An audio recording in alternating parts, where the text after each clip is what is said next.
For my thoughts on all the latest happenings in the NFL in a completely relaxed, unscripted format, be sure to check out my channel, JG9 News. And now, on with our feature presentation. This man right here is Andy Livingston, and in 1969, he was one of the best runners in the game. In 1969, he was playing on the New Orleans Saints after spending the last 5 seasons with the Chicago Bears, and he was a massive bright spot on a team that finished the season with a 5-9 record and started the season off 0-6. Livingston led the Saints in rushing yards with 761, led the team in rushing touchdowns with 5, led the team in total touchdowns with 8, and was one of 2 players on the team, alongside wide receiver Danny Abramowitz, to have over 1,000 yards from scrimmage. The Saints had only been around since 1967, so they were a young franchise by this point. But at least at this moment in time, Livingston had the franchise record for most total touchdowns in a season, most rushing touchdowns in a season, and most rushing yards in a season. And for his efforts, including the game-winning touchdown late in the fourth quarter on the final week of the season to beat the Pittsburgh Steelers, Livingston was named a Pro Bowler, becoming the first offensive player in Saints history to receive this honor. When you finish inside the top 10 of the NFL in rushing yards, rushing touchdowns, yards per carry, and yards from scrimmage, it's not hard to see why. In 1969, Livingston was seemingly on top of the world, and was finally realizing his potential. It felt like this was the year where you could look at Livingston and say, straight up, that this was a man who belonged in the National Football League. Which was a nice change of pace, because in 1968, he was a laughingstock. His time with the Chicago Bears was, shall we say, extremely tumultuous and controversial, and seemed like a classic case of a man squandering a golden opportunity to make it in this league and have an impact. And no example might be more notable than what happened in 1968, when he decided to do just about the stupidest thing possible, just about ending his career in the process, at the very least, ending his time with the Chicago Bears. Because if you look at Livingston's numbers in 1969, where he had over 1,000 yards from scrimmage and was a Pro Bowler, and look at his numbers from 1968, where he touched the ball just 7 times and had 25 yards, and wonder why there was such a discrepancy, well, this should help explain that just a little bit. Because this is the story of Andy Livingston, as in, the man who quit the NFL at one point for the dumbest reason possible. Before I talk about what exactly Andy Livingston did during his tenure with this team right here, the Chicago Bears, we need some context to understand just who Livingston was, because he was an extremely talented, but extremely frustrating player. The story of how Livingston got into the NFL in the first place is incredibly complicated, as he was getting a tryout to play in the NFL at the age of 19 in a controversy involving him not being eligible for college, and then getting kicked out of junior college, but not having to go through the draft process. And maybe that's a story for another time. However, through his first 4 seasons in the league, Livingston was a player that showed all the potential in the world, but couldn't put it together. Partly due to injuries, such as a knee injury that kept him the sideline for the entire 1966 season, and partly because of his own doing, like his attitude and his lack of desire and his weight.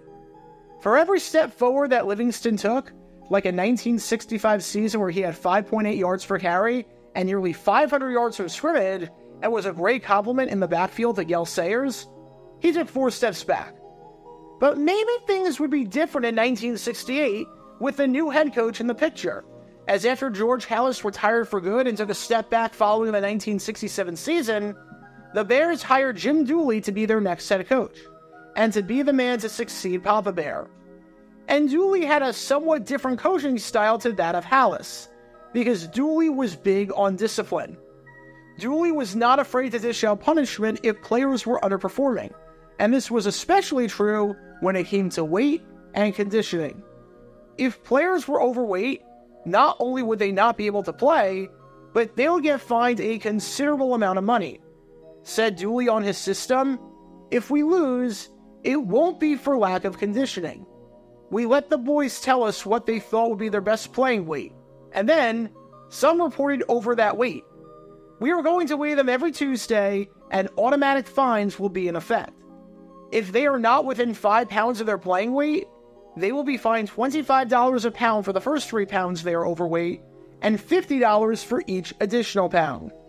The message was clear. If you were going to play for Dooley, and if you were going to play for the Chicago Bears under his watch, you were going to be at your playing weight, no questions asked. And sure enough, on October 8th, when it was time for the players to weigh in for the start of the new week, as it was every Tuesday, Livingston was not at his playing weight. He was supposed to be at 228 pounds. Instead, he weighed in at 235 pounds. Under Dooley's system for fines, which might have changed because the math based on what he said in July was not adding up compared to what it was for this, Livingston was going to be fined $300 for being overweight. Now that is not an insignificant amount of money by any means, especially because NFL players didn't make the money in 1968 that they do today, and especially because, when adjusting for inflation, this comes out to roughly $2,675 in 2024. So you would think that Livingston would pay the fine and would do his best to get close to his playing weight so he could avoid paying future fines and could continue playing for the team, right? Now, before I go any further, I should note that Livingston was not exactly the smartest guy in the world, and was known for having his run-ins with coaches and for not following instructions. If you ever watch Last Chance U on Netflix, Andy Livingston was the embodiment of literally every player on that show. Andy Livingston is a fascinating player. Imagine the 1960s version of Johnny Manziel and Antonio Brown combined. His coach at Phoenix College, Shanty Hogan, said of Livingston, "The only time I ever let discipline get out of hand was the year I kicked Andy Livingston off the team. My mistake was in not doing it sooner." Hogan added years later on Livingston, "Andy was a super kid, but he didn't understand a few things, like practice starts at 3 p.m. instead of 3:05 or 3:45 tomorrow. I'd ask him why he was late, and he'd say it was a flat tire or a radiator hose. I said, well, Andy, you think about the radiator hose or flat tire while you're sitting on the bench." It was a case of immaturity. He was idolized in high school. The coach there let him have his own way. They babied him and passed him through classes when he didn't have to go. He just got the wrong slant on life. They thought they were doing him a favor. Instead, they ruined him. Whizzer White, a former running back for the Bears and father to future Cowboys quarterback Danny White, but not to be confused with the former Pro Bowler and Supreme Court Justice of the same name, said of Livingston, "Andy Livingston cannot blame anyone in the world but himself for his demise in the NFL. Everyone around him helped him. If he had the desire that Cowboy running back Robert Newhouse has, he could have been a superstar. He just didn't have the desire to excel." Livingston had already missed a few practices during that 1968 season for the Bears, although nothing of substance came of that. About 2 weeks before this, Livingston was late for a team meeting and was sent home for the day. Said head coach Jim Dooley on that, "He was late for a meeting. I told him to just get out of my sight. I just didn't want to see him." So you have an idea of the kind of guy Livingston was. Super talented, but super immature, and not the easiest man in the world to coach or give directions to. He just didn't get it. Because with that context in mind, Livingston decided to do the dumbest thing possible. If you're thinking that he bashed the coach to the media for his fine system, if you're thinking that he requested a trade, if you're thinking that he destroyed the scale, or you're thinking anything along those lines, oh no, not even close. Because Livingston had a genius thought in his mind, and by genius, I mean absolutely stupid. $300 is a lot of money. I don't have to pay the fine if I just don't show up. What if I just leave? What if I just get out of here?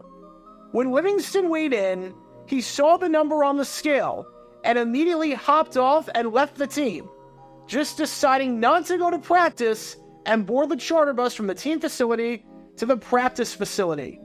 Genius. Absolutely genius.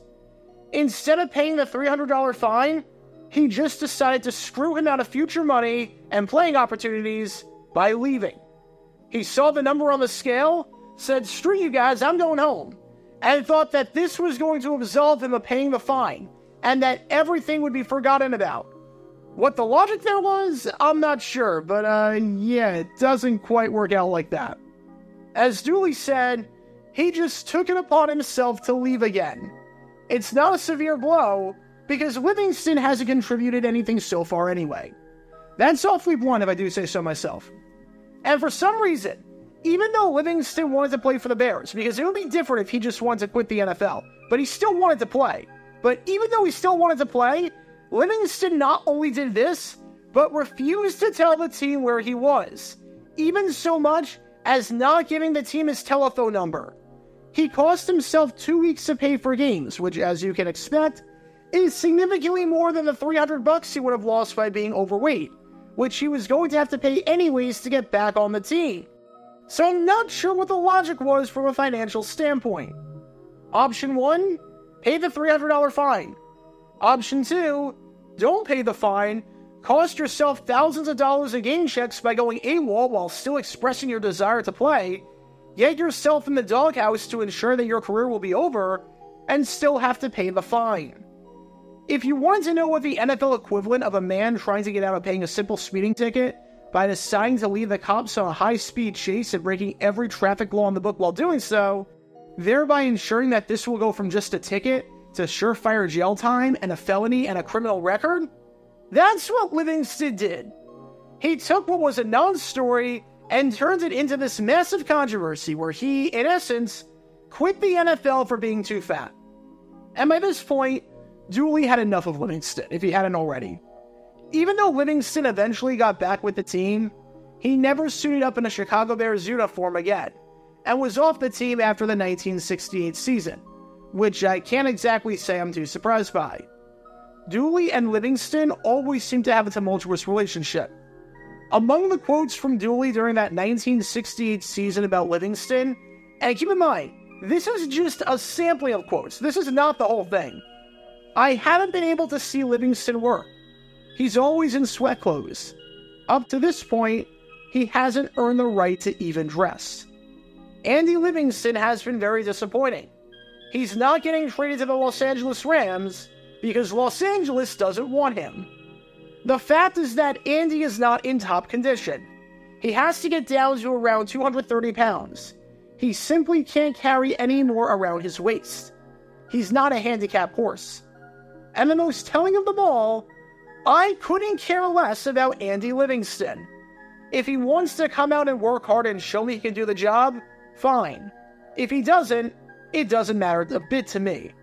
I have always demanded that if a man wants to play for me, he has to practice for me. That relationship between Dooley and Livingston wasn't strained. This was well past strained. This was burned to ashes. There was no coming back. After flaming out with this team behind me right here in the Chicago Bears after the 1968 season, he joined the other team behind me right here, the New Orleans Saints, in 1969, where he made the Pro Bowl and had over 1,000 yards from scrimmage, as I mentioned before. AP Comeback Player of the Year did not exist back in 1969. It wasn't a thing from the late 60s until the mid-90s for about a 30-year period. But if it did exist, Livingston probably would have gotten a few votes and maybe would have won the whole thing for seemingly reviving his career. Still, it didn't last too long, as after the 1970 season, he never played in the NFL again. He got kicked off the Saints for disciplinary reasons, which you can learn more about by clicking the card in the upper right corner. After being a Pro Bowler at the age of 24, he was out of the NFL at 25 years old, not because of injuries or anything like that, but because of his own stupidity. Like I said before, there are so many fascinating stories with Andy Livingston, and if you want to learn more about those, let me know in the comments down below, because there's quite a few videos I could do on this man and his bizarre career. There are so many stories on Livingston that I could tell on this channel, and probably will tell over the years, but just know this. Livingston was one of the most naturally gifted players to ever play in the NFL, and he threw it all away because of his many instances of having a 10-cent brain, like this one. Said Hall of Fame running back and teammate Gale Sayers, he had everything. He could have been another Jim Brown. He really could have. Andy's problem was that he thought he could play at 300 pounds. He wasn't loud or boisterous or anything, but everything came easy to him. He could dance. He could play basketball. If he wanted to lift weights, he could go in there and lift a ton. Maybe everything was too easy. Today, Andy Livingston is not remembered like Jim Brown or any other Hall of Fame running back. Today, Andy Livingston is not enshrined in the Pro Football Hall of Fame. Today, Andy Livingston is remembered partly as being the man who quit the NFL for a brief moment in time because he was too fat. And more than half a century later, if you think he's a Hall of Famer or even remotely comparable to Jim Brown, fat chance. Get your official Jaguar Gator 9 merchandise by going to jj9shop.com, and be sure to like and subscribe, as it really helps the channel out a lot. Join me every Wednesday night where we'll play NFL trivia for cash prizes at 9 p.m. Eastern over on Twitch. To learn more about the history of college football, subscribe to Jaguar Gator 8. To learn more about the history of Major League Baseball, subscribe to Jaguar Gator 7.